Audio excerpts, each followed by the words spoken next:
Bismillahirrahmanirrahim. Assalamualaikum warahmatullahi wabarakatuh. Selamat pagi, selamat siang, dan selamat sore maupun selamat malam siswa-siswi SMK Negeri 8 Semarang, utamanya kelas 10 baik RPL, MM. Oke, pada kesempatan ini untuk desain grafis atau dasar desain grafis, setelah kemarin kita mempelajari pengantar desain grafis, yaitu apa itu desain grafis, manfaat, tujuan. Hari ini saya akan membahas berkaitan dengan aplikasi apa saja yang termasuk desain grafis, dan juga keterampilan lain apa yang diperlukan ketika kita memenuhi atau kita belajar desain grafis. Oke, sebelum kita memulai pembelajaran hari ini, mari kita awali dengan berdoa terlebih dahulu. Berdoa dipersilakan.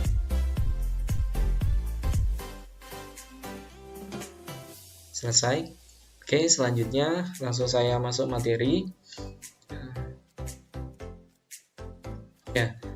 Pada kesempatan ini saya akan menjelaskan tentang aplikasi multimedia. Oke, tapi sebelum itu kita main games dulu. Oke, silakan. Di sini ada 4 gambar, ya. Ada 4 gambar. Di sini ada wanita, kemudian gambar ini, kemudian gambar ini, dan gambar pelatih timnas sekarang. Nah, silakan disusun, kemudian menjadi kata atau kalimat apakah ini, gitu ya. Oke, sekarang silakan nanti dijawab pertanyaan ini atau games ini melalui komentar, nanti berbarengan dengan yang lainnya, seperti itu ya. Oke, saya lanjut.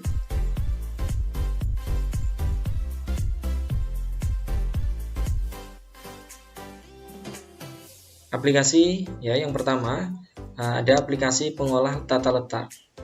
Jadi desain grafis itu ada di dalamnya tata letak.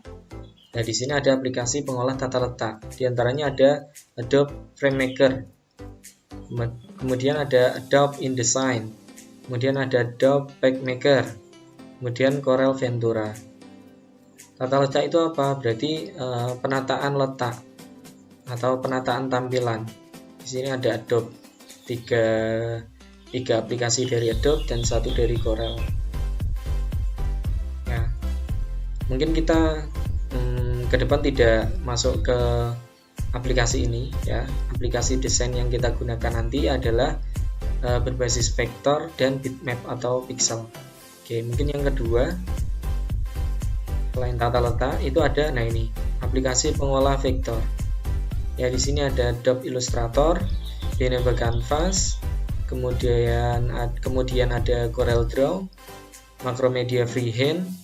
Nah, di sini ada pengolah vektor sesuai yang saya sampaikan tadi. Jadi kita nanti belajar pengolah vektor dan pengolah bitmap atau pixel. Nah, untuk pengolah vektor sendiri di sini ada Adobe Illustrator. Kemungkinan kita bisa menggunakan Adobe Illustrator ini, atau kita bisa menggunakan Corel Draw. Silakan, mungkin kalian ada rekomendasi aplikasi yang lain juga boleh menggunakan aplikasi selain yang ada di sini. Seperti itu ya. Oke, kemudian selanjutnya selain ada pengolah tata letak, kemudian pengolah vektor, ada pengolah pixel. Nah, ini yang kedua yang sesuai yang saya sampaikan tadi. Selain kita belajar vektor, nanti kita belajar pixel atau kita belajar bitmap.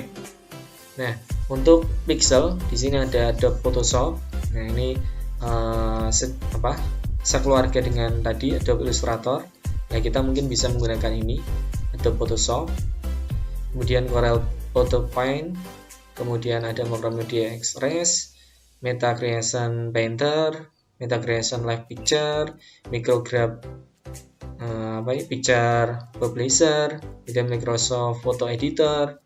Nah, intinya adalah di sini aplikasi pengolah pixel atau aplikasi pengolah gambar foto, bisa dimaksudkan seperti itu, ya. Nanti materi-materi selanjutnya mungkin akan saya fokuskan membahas tadi apa itu vektor, apa itu bitmap atau pixel ini.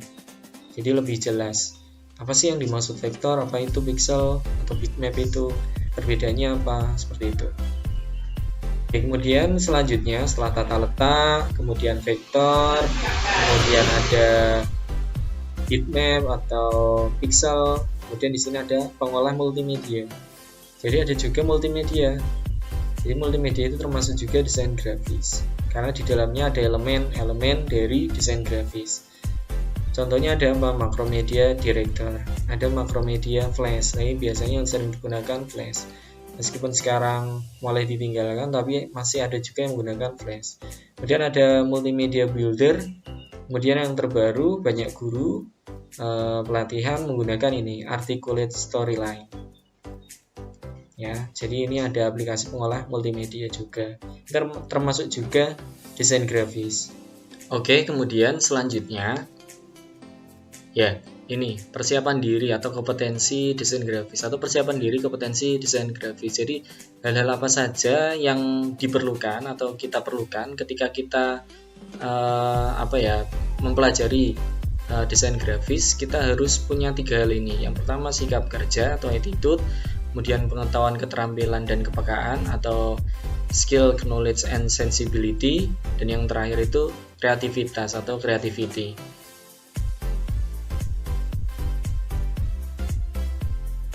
Oke, yang pertama berkaitan dengan sikap kerja. Sikap kerja ini nanti kaitannya yaitu kita bekerja, nanti hubungannya dengan kita berkomunikasi dengan klien. Dengan klien ini nanti apa? Kita memberikan informasi. Dan kita harus mempertimbangkan apa? Yang pertama pesan atau informasi yang ingin kita sampaikan. Ya, yang kedua itu berkaitan dengan banyaknya orang atau khalayak yang kita tuju atau kliennya itu siapa. Kemudian yang ketiga yaitu sasarannya atau objeknya itu siapa. Kita buat poster itu untuk siapa, tujuannya apa. Kemudian kita buat flyer itu apa, untuk apa, tujuannya apa. Jadi seperti itu. Kemudian yang kedua berkaitan dengan pengetahuan, kita mempelajari apa, untuk pengetahuan kita perlu apa, keterampilannya perlu apa, ya kita harus punya olah unsur desain grafis. Ya nanti kita akan belajar unsur atau komponen desain grafis pada materi berikutnya. Komponen desain grafis itu apa saja? Ya mungkin bisa saya sebutkan sekarang. Yang pertama ada mungkin garis, kemudian bidang, bentuk, tekstur, kemudian kontras, ruang, dan lain sebagainya. Ya, termasuk nanti kita akan belajar setelah kita mempelajari konsep, kemudian warna, kemudian di warna itu kita juga belajar tentang ada warna CMYK, RGB, kemudian kita juga belajar tentang prinsip desain. Jadi desain itu ada prinsipnya, harus seperti apa. Baru kemudian kita bisa praktik. Ya, mungkin kita semester ini bisa belajar vektor, kemudian bisa belajar bitmap juga. Artinya kita belajar Adobe Illustrator dan Adobe Photoshop atau lewat CorelDRAW dan aplikasi yang lain sejenisnya, seperti itu. Ya, kemudian pengetahuan warna itu juga diperlukan. Ada lingkaran warna, intensitas, kemudian saturasi, kemudian kepekaan terhadap warna. Tadi ya ada warna RGB, CMYK, itu juga harus dipelajari. Kemudian yang selanjutnya ya yang kita juga harus memiliki pengetahuan atau keterampilan tentang olah huruf ya. Di situ ada tipografinya ya. Termasuk kita harus bisa menempatkan ini hurufnya yang pas digunakan yang mana. Kemudian kita harus tahu keluarga huruf. Ya, jadi ada keluarga huruf. Huruf ini tuh ada sans ya atau serif itu ya, biasanya serif, macam-macam serif, kemudian ada macam-macam apa lagi. Jadi kita harus mempelajari itu juga. Kemudian kapan harus menggunakan huruf ini dan kapan harus menggunakan huruf ini. Jadi seperti itu. Kemudian selain hanya menentukan jenis hurufnya, ya kita harus tahu warnanya. Warna yang digunakan itu apa. Ya, kemudian selain itu keterampilan yang harus kita gunakan ya menggambar. Kalau kita punya daya kreasi menggambar, desain grafis itu memerlukan itu. Ketika kita menggunakan pen tool, nanti ada pen tool. Dari situ diperlukan kreativitas atau olah tangan kita. Kemudian kita harus punya kepekaan juga terhadap kapan meletakkan unsur ini. Ada ini diletakkan di mana yang pas. Nah, itu memunculkan kreativitas yang bagus, kemudian desain grafis yang bagus. Kemudian termasuk di dalamnya kita setidaknya sedikitlah punya dasar tentang fotografi juga. Jadi desain grafis itu menyeluruh. Semua yang ada di multimedia sebagai dasarnya itu ya ini desain grafis. Jadi seperti itu. Kemudian yang terakhir yaitu kreativitas.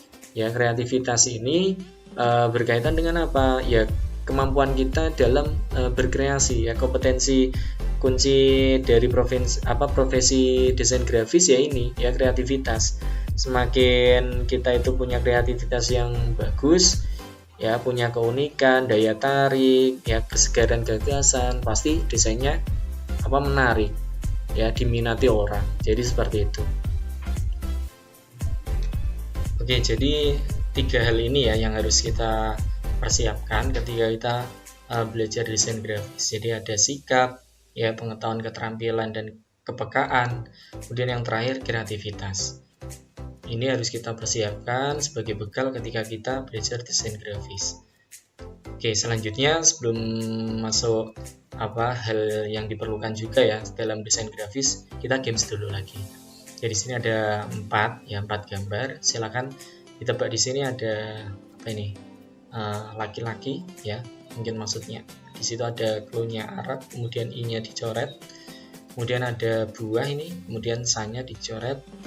Kemudian ada perempuan, K-nya dicoret. Dan yang terakhir ada gambar itu ya A-nya dicoret. Kemudian di plus A. Apa ini maksudnya? Ya, silakan dijawab sebagai games yang kedua. Kemudian bisa saya lanjutkan ya. Nah, jadi selain kita mempersiapkan 3 hal tadi, di sini agar desain grafis kita itu efektif ya, dipahami ya, efektif dipahami, diterima dan dapat mengubah sikap sasaran atau audiens atau khalayak atau klien kita ya sesuai tujuannya, maka yang perlu diperhatikan ya ini. Yang pertama, 1, komunikatif ya. Desain kita itu harus komunikatif. Ya. Komunikatif artinya gimana? Ya, desain itu memungkinkan orang ketika membaca itu sudah bisa paham informasi yang disampaikan desain. Ya, jadi ada 5 cara membuat karya visual itu menjadi komunikatif. Ya, yang pertama, visualisasi pendukung agar mudah diterima oleh sasaran. Artinya visualisasikan pendukungnya apa saja itu ya sudah ditampilkan saja. Jadi untuk mempermudah. Kemudian pelajari pesan apa yang akan disampaikan secara mendalam. Jadi membuat desain apa, ya berarti pesannya apa, ya harus kita pelajari dalam, kemudian kita sampaikan supaya orang ketika membaca itu langsung paham, oh itu toh gitu. Kemudian yang ketiga, pelajari kebiasaan atau hal-hal yang diminati oleh orang atau disukai oleh kebanyakan orang ya, atau sasarannya itu. Biasanya apa sih yang disukai atau desain seperti apa sih yang menarik minat orang itu? Nah, itu kita harus biasakan. Kemudian olah pesan atau verbal menjadi pesan visual. Jadi yang bentuknya harusnya itu tulisan, itu diubah secara visual. Misalkan smartphone diubah bentuknya jadi gambar smartphone-nya itu dan seterusnya. Ya, seperti itu. Jadi ketika ada tanda-tanda pesan visual itu tadi, itu langsung dipahami publik. Oh, kalau misalkan ada handphone, artinya kalau kontak tuh hubungnya ke sini, seperti itu. Misalkan contoh sederhananya seperti itu. Kemudian buatlah sederhana dan menarik. Artinya ketika kita membuat desain itu udah usah macam-macam, semua komponen masuk, enggak. Tapi ketika kita membuat desain ya sudah sederhana tapi menarik. pesan yang ingin kita sampaikan masuk, dipahami. Jadi seperti itu. Kemudian yang kedua kreatif. Ya, yang kedua kreatif. Apa kreatif? Ya mungkin seperti apa yang sudah saya sampaikan tadi, termasuk dari hal apa yang perlu kita persiapkan. Jadi kreatif itu artinya visualisasi yang diharapkan itu disajikannya secara unik, ya, tidak klise atau sering digunakan, ya. Jadi ketika baru, ya toh, itu akan menarik orang, ya. Jadi membuat desain itu kreatif. Ketika desainnya baru, oh bagus ini, kan gitu. Tapi kalau sudah biasa, oh itu ini, kan gitu, sudah orang pasti tahu, ya. Kemudian rancangan elemen desainnya itu dari rancangan elemen desain grafisnya itu baik dari gambar, warna, garis dan sebagainya itu komposisinya pas, ya. Dibuatnya juga secara asli atau original baru. Itu bagus kalau bisa membuatnya dari baru, ya. Jadi seperti itu. Kemudian yang ketiga tadi termasuk sederhana, ya. Jadi desain itu udah usah muluk-muluk, rumit, ya, tidak perlu rumit. Ya, visualisasinya itu tidak rumit supaya kejelasan isi pesannya itu mudah diterima. Jadi jangan buat desain yang begitu rumit, pesannya tidak bisa diterima atau pesannya itu tidak sama. Nah, itu malah gagal desain grafis, tujuan desain grafisnya gagal. Oke, selanjutnya itu adalah kesatuan. Ya, kesatuan itu juga termasuk nanti prinsip desain. Ya, kesatuan itu apa artinya? Ya, penggunaan bahasa visualnya itu harmonis, utuh dan senada. Agar pesan atau informasinya itu utuh, ya, menyatu dan harmonis. Jadi hal apapun yang ada di desain itu harus kombinasinya, variasinya menyatu, ya, jadi enak untuk dilihat, ya. Kemudian yang kelima itu adalah penggambaran objek dalam bentuk image yang presentatif. Artinya apa? Gambarnya itu mungkin bisa berupa fotografi, ya, atau gambar informasi berupa tabel atau diagram, ya. Kemudian yang keenam itu tipografi, jadi font dan susunan huruf. Tadi sudah saya sampaikan, ya. Intinya adalah kita bisa mengolah font itu atau huruf itu.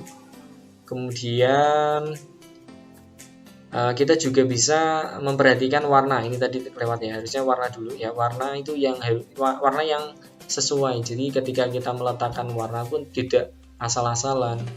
Kita harus meletakkannya dengan konsep yang tepat. Jadi warnanya itu bisa memberikan hal yang menarik. Jadi seperti itu.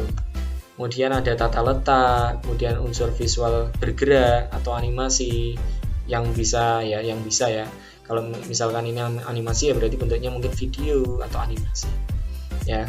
Kemudian yang terakhir navigasi atau icon. Ini kalau navigasi icon mungkin bisa masuk di multimedia, ya. Jadi hal inilah yang nanti itu bisa efektif dipahami, diterima, dan dapat mengubah sikap audiens atau klien atau yang menggunakan atau yang melihat desain grafis ini, ya. Jadi seperti itu materi kita pada hari ini, ya. Materi hari ini cukup sekian. Saya mohon maaf apabila ada yang kurang dari saya. Sebelum mengakhiri, di sini ada diskusi, ya. Ada 2, silakan, ya. Pilih salah satu aplikasi pengolah bitmap atau pixel, ya, dengan cara melihat sisi kelebihan dan kekurangannya masing-masing. Ya, pilih salah satu. Kemudian sampaikan sisi kelebihan dan kekurangannya. Kenapa memilih aplikasi ini? Kemudian yang kedua juga sama. Yang ini aplikasi pengolah vektor. Gitu, ya. Mungkin seperti itu dari saya. Terima kasih. Mohon maaf apabila banyak kekurangan dari saya. Oh ya, sebelum menutup pembelajaran, mari kita berdoa bersama dulu. Berdoa, dipersilakan. Selesai. Terima kasih atas waktunya. Semoga bermanfaat. Semoga materi bisa dipahami. Sekian dari saya. Wassalamualaikum warahmatullahi wabarakatuh.